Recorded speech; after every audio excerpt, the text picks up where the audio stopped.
মাছের রাজা রুই হলেও আমার কাছে কিন্তু মাছের রাজা ইলিশ, আর সেটা যদি ইলিশের গাদাপেটি মেশানো একটা পিস হয়, গরম গরম পাতে পড়ার মজাটাই তো আলাদা, তাই না?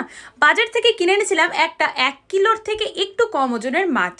গাদা পেটির রিং পিসগুলো বানিয়ে নিয়েছিলাম এই রেসিপিটার জন্য। প্রথমেই কড়াইয়ে তেল গরম করে তার মধ্যে দিয়ে দিলাম ডিম সমেত এই মাছগুলো।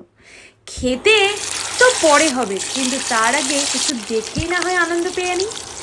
গরম তেলে মাছটা ফুটছে, আহা এ যে কি অপূর্ব স্বাদ! যখন আমি খাবো তখনই বুঝতে পারবো। তোমাদেরও তো জিভে জল চলে আসছে। এই তো আমি দেখতে পাচ্ছি। তারপরে এই ইলিশের তেলটা ভাতের মধ্যে দিয়ে ভাতটাকে মাছ দিয়ে অল্প করে মেখে আহা মুখের মধ্যে যখন গ্রাসটা তুললাম, হারিয়ে গেলাম কোন এক জগতে। ভালো লাগলে চ্যানেলটাকে সাবস্ক্রাইব করে দে। সবাই খুব ভালো থেকো আর জানিও কিন্তু। টাটা।